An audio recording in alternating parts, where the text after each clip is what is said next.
Oi, sábado, com a bênção da chuva, eu quero dizer a você que eu fiquei meio...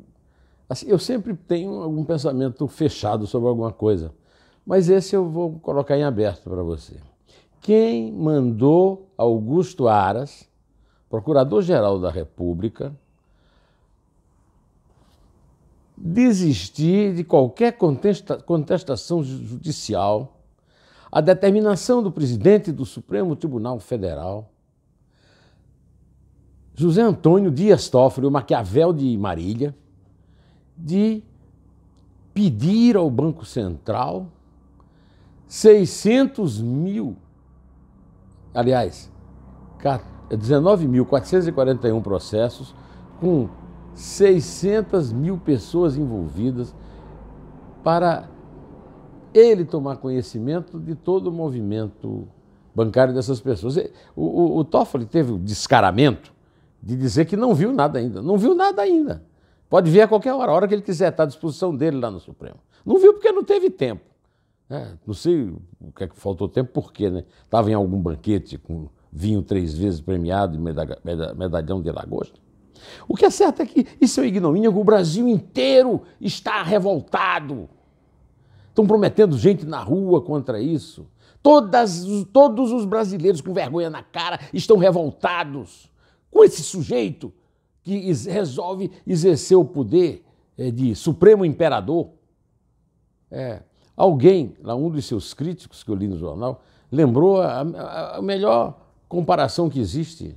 É o Big Brother. Ele é o grande irmão. Sabe o que é Big Brother? É um personagem, é o protagonista, é o ditador do romance 1984, do genial romancista inglês, britânico, George Orwell.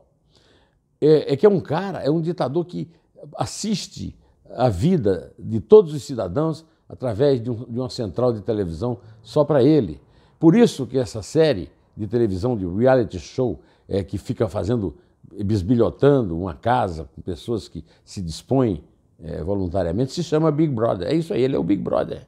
O seu Toffoli é o Big Brother. Agora, quem mandou Augusto Aras, que tem o dever de Procurador-Geral da República, não questionar o senhor presidente do Supremo?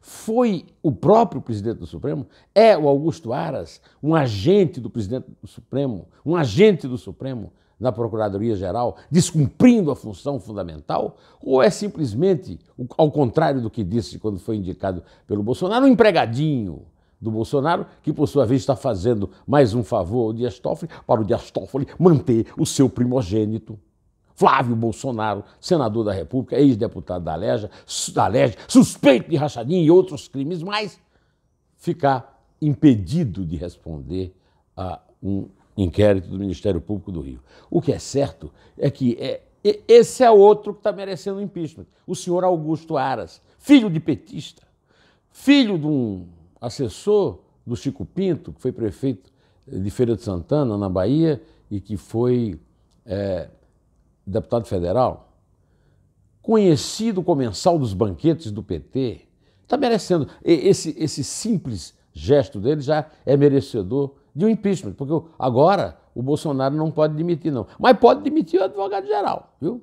O advogado-geral, que é empregadinho do Toffoli, faz o que o Toffoli manda e que ainda tem prometido, em troca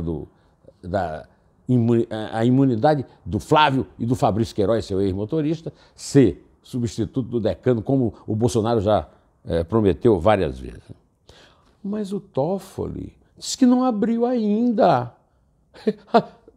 Bom, você me perdoe, né? O único comentário que eu posso fazer sobre isso é não abriu ainda, mas abre quando quer. Bom, agora eu vou comentar também o seguinte. Nas conversas que esteve lá com os aliados na Bahia, o ex-presidiário, olha aqui, o Lula é ex-presidente, mas o cargo mais recente dele é presidiário, tá? Então, o ex-presidiário Lula, ladrão e lavador de dinheiro, viu? Condenado por um juiz de primeira instância, 3 da turma da segunda e 5 da turma da terceira, 9-0, né? E solto por decisão de 6-5 do Supremo, mas para mim vale como 11, porque o Supremo soltou. Pois esse cidadão disse que vai fazer de tudo para manter o ambiente inflamado nas ruas para que o governo Bolsonaro fique sangrando até 2022.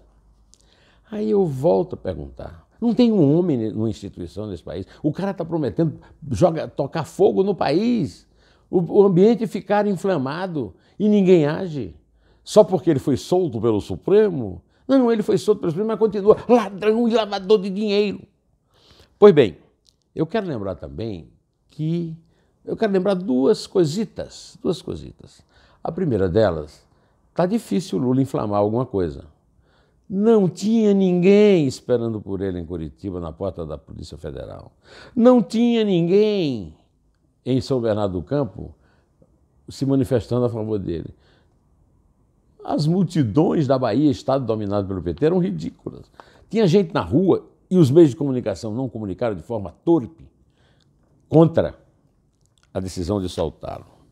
Pois bem, aí ele diz o seguinte, o Lula disse para os amiguinhos, né? Segundo está publicado no Antagonista. A oposição não tem outra saída senão ganhar as ruas. E tem para isso, ele conta para isso com o Boulos. Você lembra da votação do Boulos? Eu nem procurei a votação do Boulos, porque pode ser que na aritmética comum não haja algarismos para manifestar tanta pequenez. Eu gostaria de me inflamar aqui, mas em vez de me inflamar, eu vou citar o meu amigo, meu confrade, Roberto Cavalcante, dono do jornal Correio da Paraíba e membro da Academia Paraibana de Letras, na qual eu ocupo a cadeira número 1 de Augusto dos Anjos, o grande poeta paraibano. Roberto Cavalcante tem um jornal na Paraíba chamado Correio da Paraíba. E neste jornal ele escreveu na quarta-feira, 13 de novembro, o seguinte, que eu quero aqui registrar como se fossem palavras minhas, porque traduzem exatamente o meu pensamento. Não posso aceitar um ataque generalizado àquelas instituições. Polícia Federal, Ministério Público Federal, Justiça Federal, Tribunal Regional Federal da 4ª Região, Superior Tribunal de Justiça, o juiz Sérgio Moro, herói nacional, tudo instituição. E o Lula não pode estar falando dessas instituições, chamar o Sérgio Moro de canalha, o Supremo de covarde, foi mesmo, mas não pode chamar, só porque foi solto pelo Supremo. Não existe essa figura legal na Constituição. Ah, foi solto, pode falar o que quiser. Não pode dizer que o Bolsonaro trabalha para os milicianos. Quem disse a ele? Cadê a prova? Cadê os documentos? Bom, é o seguinte, culpa tem sim parte da política nacional que assiste a tudo e não age constitucionalmente. Culpa tem a lentidão processual brasileira. Os bandidos beneficiados por essa medida, que os põe em liberdade provisória, o foram em razão do preciosismo constitucional, da necessidade de terem seus processos transitados e julgados. É isso aí, Roberto, eu estou com você, mas eu te digo o seguinte, e são também analfabetos, porque na Constituição não está escrito que não pode prender, mas eles são analfabetos, como comprovou o meu amigo Zé Roberto Guzzo no Estadão de ontem, num artigo brilhante que eu assino embaixo também. Como assistir a um presidiário questionar o cumprimento final do rito processual que, mesmo após 580 dias, não avança para permitir a sua conclusão? Porque essa mesma justiça não concluiu de forma célere mais de 4.895 processos cujos réus foram ora beneficiados. É chegada a hora de cobrarmos respeito a nós, cidadãos, vítimas de uma bandidagem que se apega às chincanas processuais para viverem livres. Fim da impunidade. Antes de terminar, eu queria fazer uma referência. Muita gente aqui me pede para dar dicas culturais. Vou dar uma. Acontece o seguinte, o Evo Morales, meu sogro, Alexandre Tabajara, me mandou um resumo de um vídeo de um general dizendo que ele ia a Caracas receber drogas, ele participava com aquele Diosdado Cabello disso. Então, ele, de qualquer maneira, todos sabemos que o Evo Morales é cocaleiro. Eu estive na Bolívia cobrindo atividades de cocaleiros, como repórter do Jornal do Brasil, e sei o que é isso. cocaleiro é um cúmplice do tráfico internacional, porque sem o cocaleiro não teria cocaína. É a mesma coisa de você querer fazer café sem ter o grão do café, tá certo? Pois bem, aí me ocorreu que eu podia me referir, quando o presidente do México, o Obrador, foi ele o primeiro presidente de esquerda do México, muita ignorância, o primeiro presidente, o grande presidente, o maior presidente do México, um presidente de esquerda, chamado Lázaro Cárdenas, era presidente do México nos anos 30, e antes dele já tinha gente que foi exilado lá, sabe quem?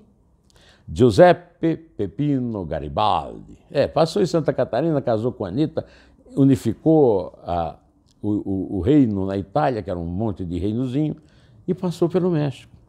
José Martí, grande herói de Cuba, um dos maiores poetas em espanhol do mundo, se exilou no México. Mas, o Vítor Raul Haya de la Torre.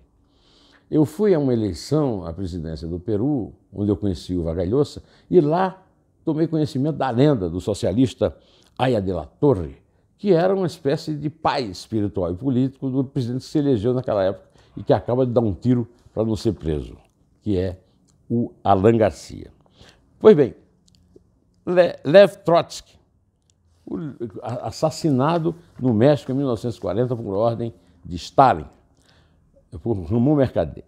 Então eu quero sugerir, o que eu sugeri hoje na rádio, ao meu querido amigo Raíssen Abac e a Carolina Ercolim, que comprasse o livro Viva, de Patrick Deville, que fala em Vitor Sérgio, um revolucionário russo que foi morto num táxi, aliás, que morreu num táxi e acham que foi morto.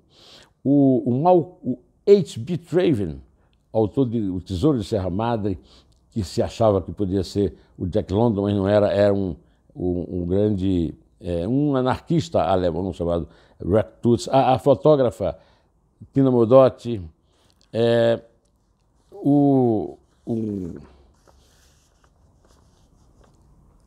e o Malcolm Lowry, autor de um dos romances mais belos da literatura mundial, que é Under the Volcano, né?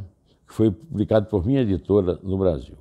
Pois bem, foi também o Luiz Buñuel, lá no México ele fez Los Olvidados e Veridiana, o grande poeta guatemalteco Luiz Cardosa, o Héctor Câmpora, que foi presidente da Argentina, e por fim a Rigoberta Menchú, Prêmio Nobel da Paz, em 1992 e líder de direitos humanos em Guatemala. Eu quero, antes de me despedir de você, agradecer os aplausos que a Rosimeia, amiga do meu amigo Zeca, mandou a ele num vídeo comovente a respeito desse nosso trabalho aqui. Obrigado. E, direto ao assunto, em té, e só a verdade nos salvará.